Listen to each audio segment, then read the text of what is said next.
Alô, povo de Deus, abençoado do Senhor, louvado seja o nome do Senhor nessa oportunidade, nesse momento. Quero agradecer a Deus, por você que está aí do outro lado, você que é inscrito aí no nosso canal, que Deus possa abençoar a sua vida poderosamente, receba as nossas notificações. Eu não sou muito bom para falar sobre essas coisas, mas tem um sininho aí que você pode clicar aí e receber nossas notificações, receber os nossos vídeos, receber as nossas mensagens, receber os nossos estudos da Palavra de Deus. Eu vou dar aula também sobre homilética, vou dar aula também sobre bibliologia, falar algumas coisas daquilo que eu tenho ministrado, daquilo que eu tenho recebido do Senhor e tenho passado para a igreja. Eu estou aqui na nossa igreja, na igreja do Evangelho Quadrangular, na passagem São José Tadeu, 144, em Belém do Pará, sob a coordenação do pastor Ivanor Cunha, nosso presidente do estado, o pastor Josué Benson, e agradecer mais uma vez essa oportunidade. Que Deus te abençoe poderosamente, queridos. Queridos, eu tenho uma palavra de Deus, uma das mensagens mais lindas que nós já pregamos, que nós já ministramos na igreja, e eu quero compartilhar com você essa palavra abençoada, essa palavra poderosa da parte do Senhor ao teu coração. Então eu quero ler o Salmo de número 42, do verso 1 e o verso 2. Amém? Salmo de número 42, o verso 1 e o verso 2 será o suficiente para a nossa meditação da palavra de Deus. Diz assim, olha: como a corça anseia por águas correntes, a minha alma anseia por ti, ó Deus. A minha alma tem sede de Deus, do Deus vivo. Quando poderei entrar para apresentar-me a Deus? Amém? Glória a Deus. Louvado seja o nome do Senhor, para sempre seja louvado. Amém, queridos? Graças a Deus. Querido, o livro de Salmos é considerado hoje, ainda hoje, nos nossos dias, o livro de louvores do povo de Israel.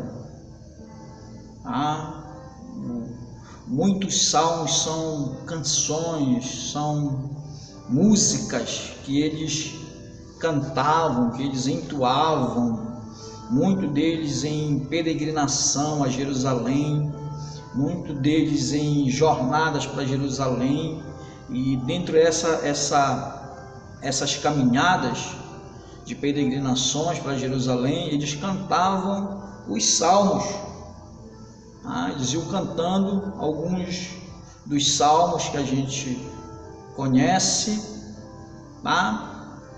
Glória a Deus. Então, esses salmos, queridos, eles incluem um grande número de profecias messiânicas, que descrevem 2 pontos. Primeiro, o sofrimento de Cristo, seu reinado, sua segunda vinda, sua posição como filho de Deus e sacerdote segundo a ordem de Melquisedeque. Amém, queridos? E uma coisa importante que a gente tem que ter, uma coisa importante que a gente tem que ter em mente é os modos de interpretação da Bíblia, o modo de como a Bíblia ela vai transmitir, ela vai falar com cada um de nós, porque muitas das vezes, queridos, a Bíblia ela fala por parábolas, a Bíblia fala por comparação, A Bíblia fala por analogias, e a gente tem que, muitas das vezes, prestar atenção, tá, nas linguagens da Bíblia, nos sentidos da Bíblia, daquilo que o autor, daquilo que o escritor, daquilo que o homem de Deus, o homem inspirado por Deus, ele quer falar, ele quer transmitir através da palavra de Deus. Tá? Então a gente tem que ficar atento a essas questões, a esse modo de como a Bíblia transmite a sua palavra. E veja bem, uma coisa que eu vou explicar para você, preste atenção. Jesus, quando ele começa o seu ministério, ele começa falando por parábolas. E parábolas eram um meio de fazer com que as pessoas naquela época entendessem aquilo que ele estava falando. E muitas das parábolas de Jesus era referente ao reino de Deus. Tá? Muitas das parábolas, tá, era fazer com que as pessoas entendessem aquilo que Jesus estava falando. Mas mesmo assim, os discípulos que andavam com Jesus, eles não compreendiam. Muitas das parábolas que Jesus falava, os discípulos, eles não entendiam o sentido, o significado. E muitas das vezes eles tinham que parar, muitas das vezes eles tinham que chamar Jesus no canto e dizer: mestre, a gente não entendeu, nos explica a parábola, nos explica o significado, o que ela quer dizer, tá? O sentido, a forma de como você está nos ensinando, está nos mostrando as verdades através da palavra de Deus. Mas Jesus falava por parábolas, tá? E no livro de Salmo, ela não é diferente. A gente tem que ficar ligado no sentido daquilo que o autor, daquilo que o salmista ele quer, que ele está tentando passar. Porque, veja bem, olha o que o salmista está dizendo: assim como a corça anseia por águas correntes. Assim como a corça anseia por águas correntes, a minha alma anseia por ti, ó Deus. A minha alma tem sede de Deus, do Deus vivo. Quando poderei entrar para apresentar-me a Deus? Olha só, o salmista, ele observando, ele de algum ponto estratégico, ele viu uma corça. Ele começou a observar essa corça. E essa corça, ela estava atrás de água. Ela estava sedenta por águas. E ele ficou observando a maneira, a forma, o agir, a astúcia de como a corça ela encontra água para saciar a sua sede. E dentro dessa observância, dentro desse relato, o salmista ele compara o animal com a sua vida. Ele compara o animal com ele mesmo. A corça é um animal dotado de um olfato privilegiado,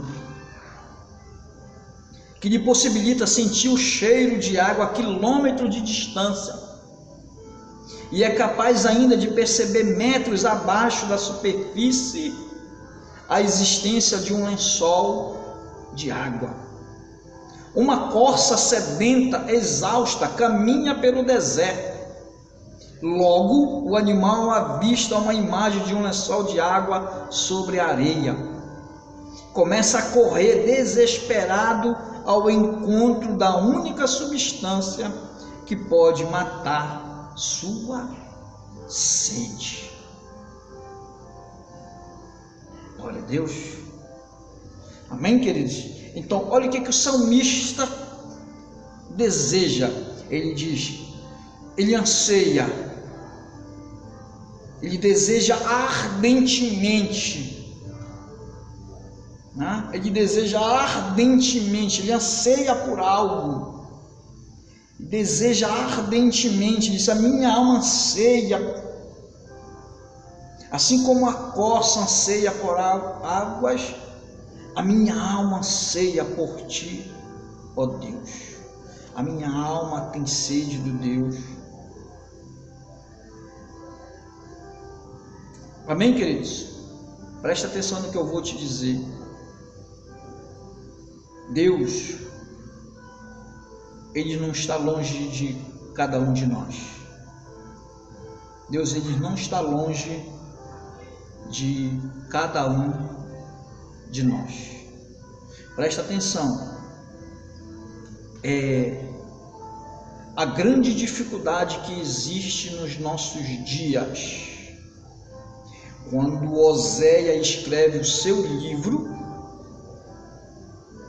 ele vai dizer no capítulo 4, ele diz assim: o povo se perde por falta de conhecimento.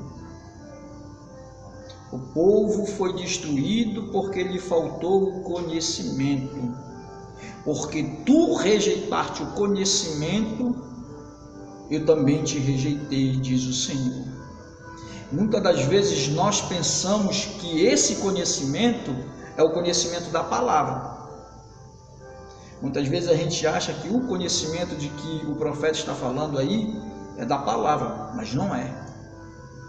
O que o profeta está falando aí é o conhecimento de Deus. O povo foi destruído porque eles não conhecem a Deus. Porque quando tu lê o capítulo 6 de Oséias, a Bíblia vai dizer lá: conheçamos e prossigamos em conhecer ao Senhor. Conheçamos e prossigamos em conhecer ao Senhor. Ou seja, o povo não conhecia ao Senhor. O povo não tinha conhecimento de Deus como não tem hoje. As pessoas não conhecem a Deus. As pessoas vêm para a igreja e elas não têm conhecimento de Deus. Elas não sabem o que é Deus. Elas não têm conhecimento da pessoa, do caráter, da personalidade de Deus. Elas chamam Jesus de Senhor, mas elas não sabem o que é Senhor. Elas chamam Jesus de Salvador, mas elas não sabem o que significa Salvador. Eles chamam de Jeová Jiré, Jeová Rafá, Jeová de cima, mas eles não têm conhecimento disso. As pessoas não têm conhecimento de Deus, porque quando tu lê o capítulo 1 de Oséias, né, Deus vai dizer, na Bíblia NVI, diz assim: olha, a fidelidade e o conhecimento de Deus acabou na terra. A fidelidade, que é a fé,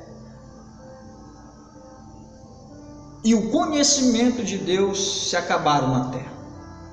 Foi Deus que falou. Ou seja, eles não conheciam a Deus. Foi a mesma coisa que aconteceu quando o povo saiu do deserto. Deus teve que matar aquela geração, e a Bíblia diz: se levantou uma nova geração que não conhecia ao Senhor. Não conhecia ao Senhor. Não tem intimidade com Deus. Não sabe do que Deus é capaz de fazer. Não tem comunhão com Deus. Não tem vida espiritual. Foi destruído. Amém, querido? E olha o que o salmista deseja. Ele vê o exemplo da coça. Ele olha para a coça, ele deseja ardentemente como a coça é capaz de encontrar água. E ele deseja para a vida dele assim, em ter um encontro com Deus. O salmista, na verdade, ele está dizendo, ele está declarando que ele não vê a hora de chegar ao culto, de entrar na igreja, de ouvir Deus falar com ele, de ter uma experiência com ele no culto, na igreja. Ele diz assim: quando irei e me verei, para estar para apresentar-me a Deus. Ou seja, eles estavam indo em peregrinação à casa de Deus. E ele cita o exemplo da corça, do animal, porque ele anseia, porque ele deseja mais de Deus, ele quer se entregar mais a Deus, ele quer se envolver no sobrenatural, nas águas de Deus. Amém, querido? A sede da alma. O salmista tem um desejo, aproximar-se do Deus vivo, que é a fonte da água da vida. Jeremias capítulo 2, versículo 3 diz assim: porque 2 males cometeu o meu povo, a mim me deixaram manancial de águas vivas e cavaram cisternas rotas que não retêm água.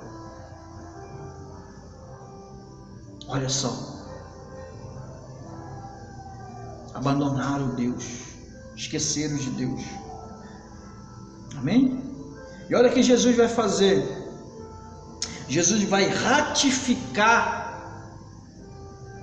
falando sobre a água, em João capítulo 7, versículo 37 e 38. Existia ali durante a festa, um ritual, que o sacerdote pegava a água do tanque de Siloé e derramava. No exato momento que o sacerdote vai fazer isso, Jesus sobe numa mesa, numa cadeira, sobe em alguma coisa e grita, no exato momento: se alguém tem sede, que venha a mim e beba. Eu sou a fonte da água da vida. Foi Jesus que falou.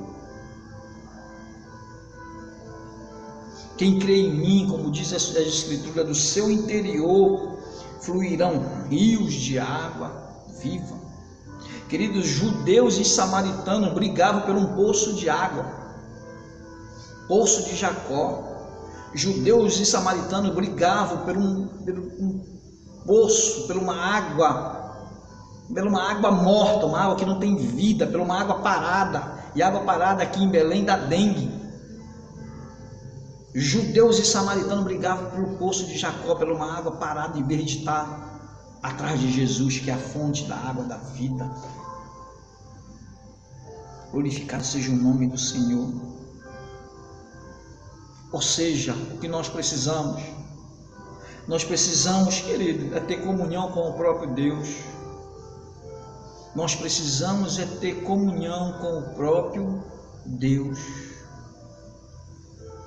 Assim como a corça anseia por águas correntes, a minha alma anseia por ti, ó Deus. A minha alma tem sede de Deus, do Deus vivo. Você tem sede de Deus. Tiago vai dizer: achegai-vos a mim e eu vou chegar até vocês. Quanto mais você se aproxima de Deus, mais Deus se aproxima de você. Quanto mais você se aproxima de Deus, mais Deus se aproxima de você. Amém? Que Deus te abençoe. Que Deus possa curar todas as tuas enfermidades, todos os teus males. Que Deus possa sarar todas as tuas feridas. E corre para as águas. E corre para as águas tranquilas. Corre, queridos, corre para as águas.